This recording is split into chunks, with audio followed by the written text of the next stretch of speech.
Welcome to our YouTube channel, Come Hobby With Us, where we share tips and tricks about some of our favorite hobbies. If you like this, please subscribe.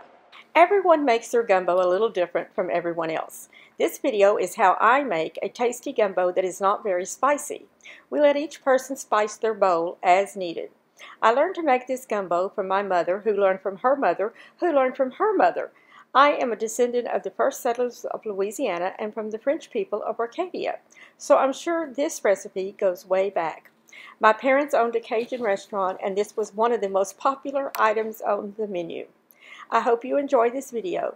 If you are new at making gumbo, this is a great video for the beginner. If you are an old hat at gumbo, you may want to try some of the ideas and incorporate them into your own. See the recipe and ingredients in the description below. Let's start with our ingredients and our prep work. Okay, I'm going to go over the ingredients that you're going to need for your gumbo first. The first thing is you're going to need a roux. Now, I currently use a jar roux called Savoy's. You can find this in most grocery stores. If there's enough interest later that you would like to know how to make the roux from scratch, leave it in the comments and I will give a video on that. In addition to that, we're going to use okra. We'll talk about this when we get ready to do it, but I've got 2 bags of frozen okra here. You may want to cut some of this down if you're not making as big a pot as I am. We're going to need some oil, and in the oil we're going to be sauteing some chopped up onions and bell peppers. Generally, gumbo can also contain celery, but mine doesn't because I don't like celery. So put in the things you like, take out the things you don't. We're going to be using tomatoes. We use canned tomatoes. Now you'll see here there's whole tomatoes, there's diced tomatoes, and there's stewed tomatoes. You can put in whichever ones you want. You can put in how much you want. I am making a large pot of gumbo, so I will probably use about 6 cans, if not more. You will need some onions. I like to use sweet Vidalia yellow onions. I love the flavor of those, and I have about 4 very large bell peppers here that we're going to chop up. In addition to that, we're going to have sausage in our gumbo. I know a lot of people like their gumbo with andouille sausage. We happen to prefer Eckrich smoked sausage, and this one package will be enough probably for this large pot of gumbo. And then we have the shrimp. These are rather large size shrimp, as you can see in my hand. You can use whichever you want. You can also make your gumbo with chicken, so that's an option too. These are the basic ingredients you're going to need. I will put a list of these in the comment section below. Let's talk for a minute about the equipment you are going to need to make your gumbo. I'm using a 20-quart stock pot. This is one of the pots that came out of my mother's restaurant, my mom and dad's restaurant. In addition to that, I am going to use an iron skillet and a wooden spoon. And when we get to that, I'm going to tell you the reasons why, rather than using an aluminum one for when we're dealing with our roux. Okay, let's get started. Steve is going to help do some of the prep work the night before we make the gumbo. And here he is. First of all, he does wash his hands. And then he is going to take sausage. The sausage we prefer is Eckrich smoked sausage. This is a package that is approximately 2.5 pounds. Of course, we are making a lot of gumbo. We are going to slice this up and put it in the refrigerator until tomorrow morning. When he finishes, we're actually going to put these in a plastic bag. We are doing some of the prep work today, and we'll be cooking the gumbo in the morning. It just saves a lot of extra time. He has time this afternoon, and he said he'd come in and prep the sausage, the onions, the bell peppers for me. So he'll be cutting all those up, and we'll put them in a plastic bag. Normally I just put them over in a bowl and wait till it's time to add it, and then I just dump them in there. But whether you put it in a plastic bag or a bowl, it really doesn't matter. Okay, you're about done with the sausage, aren't you? Yep, that's it. And you didn't steal any to eat? No. To prep my onions, I cut off the top and the bottoms, remove some of the paper if I can, and then I cut my onions into quarters. It's easier if you lay your flat side down so it doesn't roll on you. And from there, I can easily just peel off that outer layer of that onion and put it in the garbage bowl. on this one, I can do it without even really having to make an extra cut. I'll take that whole outer layer off, set these over here, take off that outer layer, and then I like to just, I slice one direction, and then I will slice the other direction. I don't like to make them too small because I like my onions well cooked, and if I make them too small in the beginning, they cook away to almost nothing.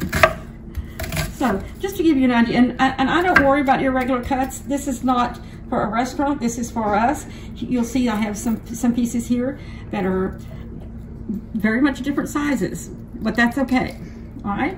So I'm just gonna cut up these 4 onions, and because we're prepping the day before, we'll put these in a plastic bag and set in the refrigerator until tomorrow. Okay, I have washed the bell peppers, and now I will cut off the tops, and I will cut off the bottoms. Then what I like to do is just make a little slit in it, and you can kind of come in here and cut this away as you're going around and get all of that seed core out at the same time. All of the seed core is out, and I have a solid strip that I can lay flat and chop. On the bottom, I just lay that up. On the top, I usually kind of pop that middle stem out and then just go from there. This one is a little dirty around the stem. Okay, and then we're just gonna chop these up and put them in a plastic bag for prepping for tomorrow. These I paid extra to have them deheaded and deveined. You can see where the machine deveined them. They're usually sometimes around $11 a pound, but I got these for right under $8. So I got 4 pounds. And since they're deveined, all you got to do is pull off this pinch here, and you've got the clean shrimp. Then I take a knife and I cut them about that size. So when you pick up, you don't get a little tiny piece of shrimp. You get a piece that you can taste. But it's a good size for gumbo without having an entire large shrimp, because he did buy very large shrimp. So you want to cut them up if they're real big. Just cut them up into what you consider a bite size. Okay, I think he's going to do all of this shrimp, and that's going to finish our prepping. So let's get cooking. We're going to have 3 things on cooking at the same time. So let's start with our big pot over here. If you remember, I have a 20-quart pot. This you don't have to make this much if you don't want, but I'm going to tell y'all, this stuff just freezes so wonderful. Go ahead and make a big pot while you got it and bag it up for the freezer. I've already got some oil in here. I put some oil in the bottom of the pan, and I'm letting it heat up. And so it's not quite hot enough, but what we're going to do is we're going to put our onions and our bell peppers in here, and we're going to saute them until they're nice and tender. I like my onions just starting to get a little brown. Actually, I like them very brown, but in a gumbo, I just do it starting to get a little brown. All right, so what we're going to do is we're going to put our onions in here.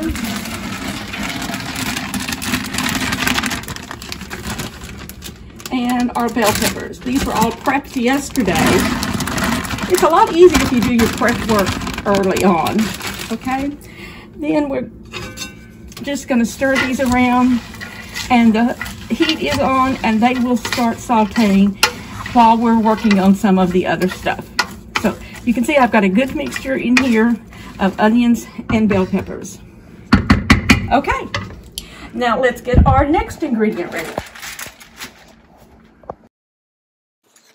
A lot of people tell me they don't want okra in their gumbo, and I've heard people refer to gumbo and to okra gumbo, just to differentiate from with okra or without. However, the word gumbo is an old African word that means okra. So it makes sense that your gumbo would have some in it. And the okra does help to thicken your gumbo. The reason some people don't want okra in the gumbo is because they say it is too slimy. Now, Mom and I always pre-cooked our okra in an iron skillet until the sliminess had cooked away, then added it to our gumbo pot. But we met a wonderful chef who told us his trick for pre-cooking the okra. So, here's the secret. I've opened my bags of okra and I put them on a large cookie sheet. I usually spray it with some Pam, and would you believe I'm out? So we're just going to put some oil on here and move it around with our fingers. Just kind of oil this up a little bit and help it cook. What we're going to do is we're going to put this in the oven at 350 degrees. I've already got the oven heated up. And we're just going to bake this. We're going to bake our okra, and we're going to cook it until it's just a little, it's not stringy anymore. You'll see some stringiness on it when you start to do part of this. Okay, so let's put this in the oven.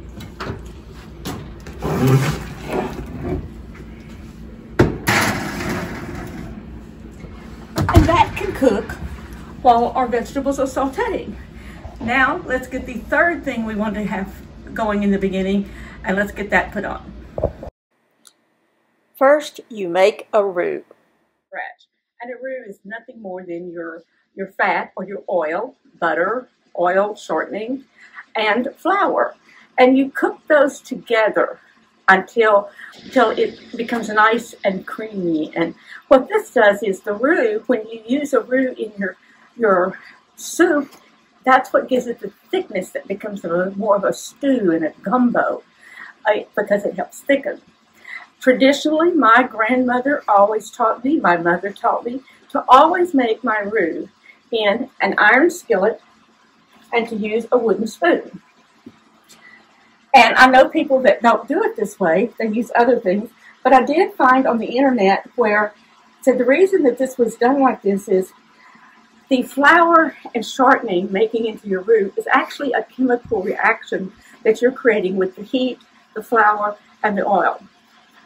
Some pans, such as aluminum, they can interfere with that chemical reaction.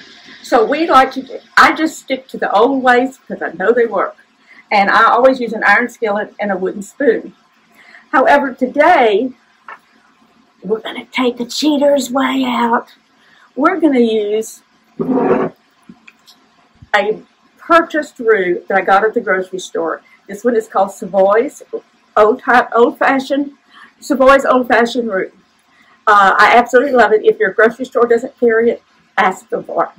Now, what we're going to do is this roux has already darkened to the color that we like, which is like about the brown of a chocolate candy bar. So what we're going to do is we're going to put this and reheat it before we put it into our gumbo. Now, this is already separated, and it's got some of your roux here and some oil. What we want to do is to put this in the skillet. But as you can see, the oil comes out easy, but that roux is in there pretty hard. So we're going to switch places here, and Steve is going to use a knife and get this out. He'll show you how he has found an easier way to get this out of the jar, because it won't just pour out of the jar.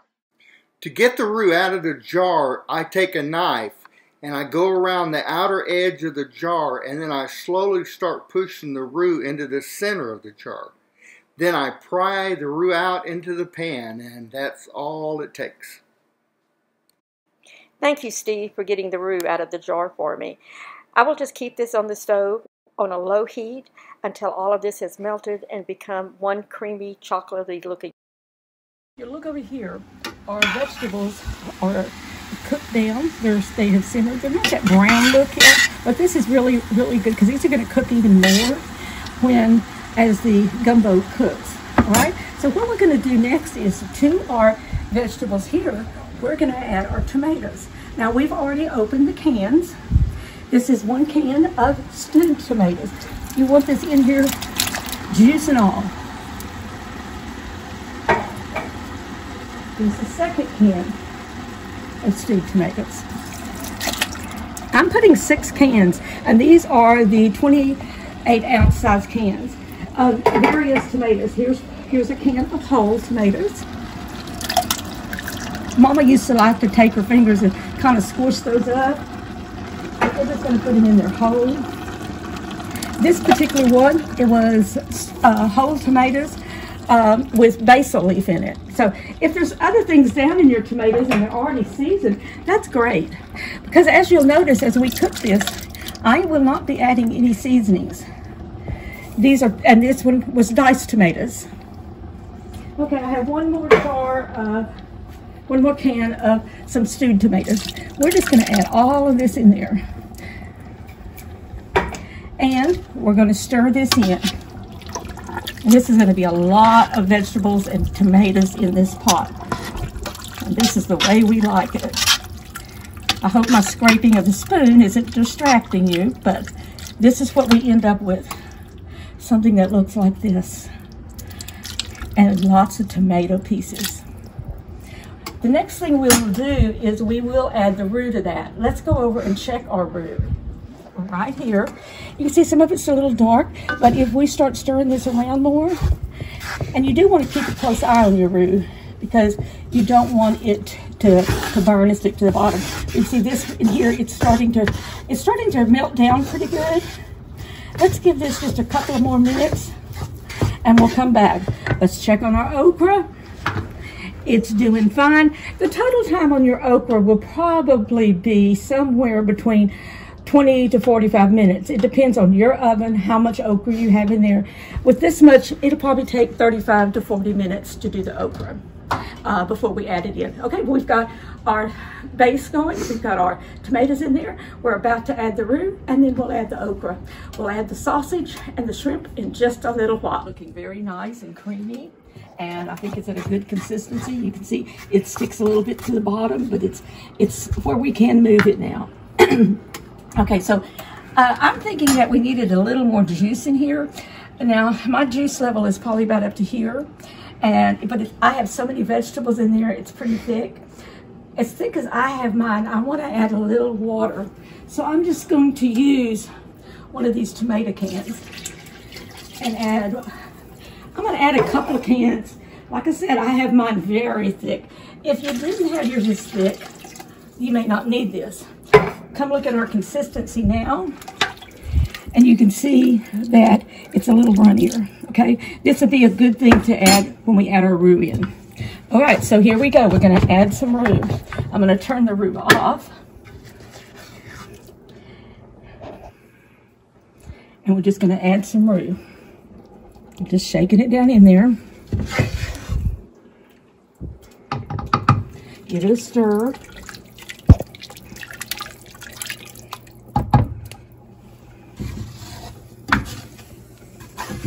You could lift up the whole skillet at once, but that's hard for me. So once I get some of it out of here. Now I close the skillet.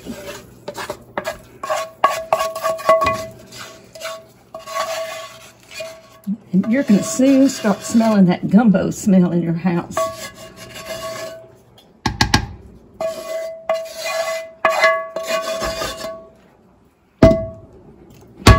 Y'all excuse me there.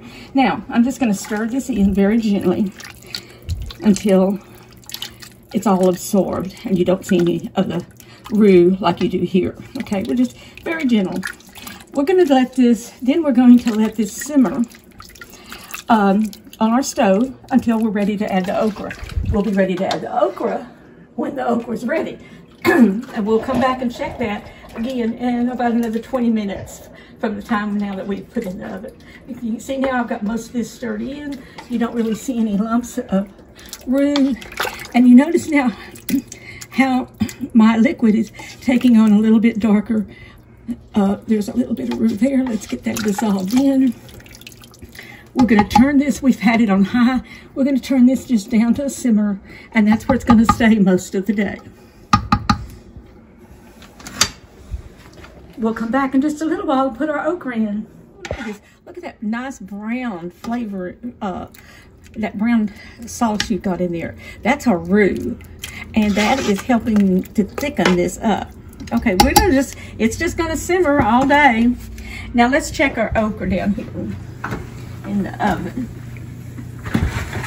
Oh, and that's looking good. This okra, I don't see a lot of slime on it. A tiny bit here and there isn't gonna matter. But I like to pre-cook this okra like this and then put it over in. It's just a lot easier than the, I need 2 pot holders.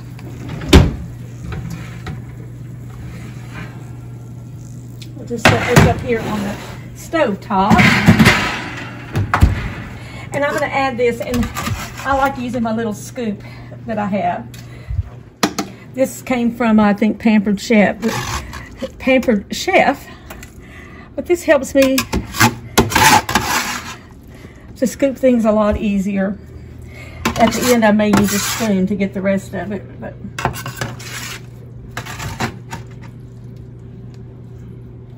And that's what we're gonna do. We're just gonna add our okra, we're gonna stir it in, and we're gonna go ahead and add our sausage next. Then this thing is just gonna simmer until I want it to be done.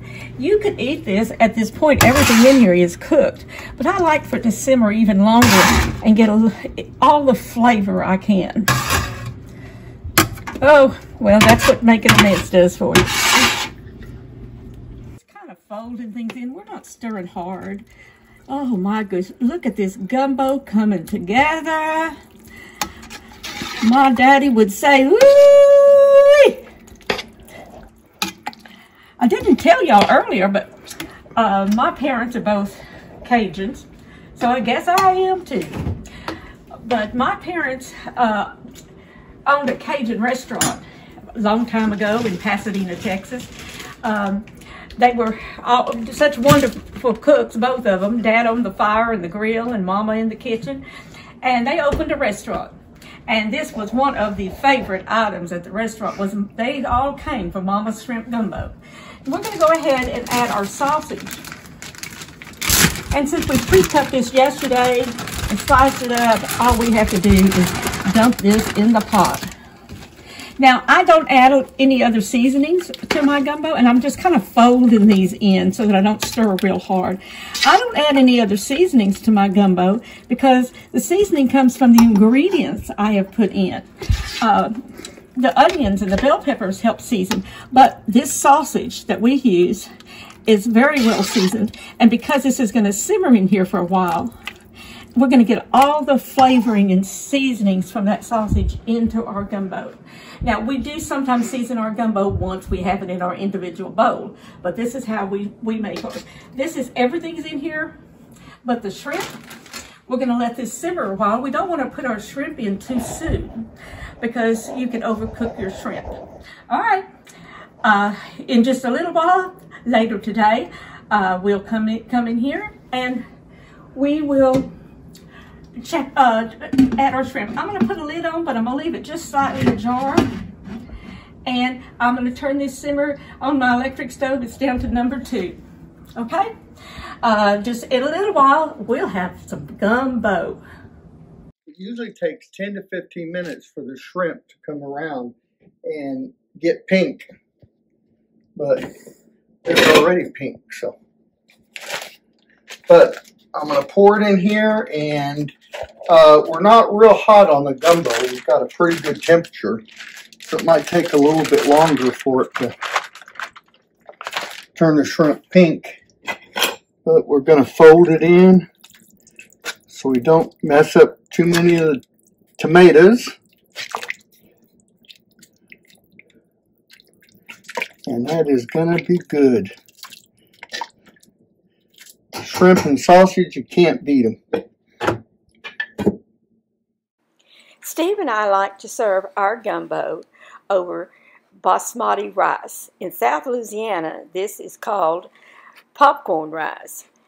Look for our video on how to make popcorn basmati rice. Steve and I thank you for watching this video on Come Hobby with us. We have a couple of video suggestions for you here on the left. And if you have not already subscribed to our channel, please click on our picture below. We're a couple of Sophies, seniors on fixed income. Hope to see you later. Bye.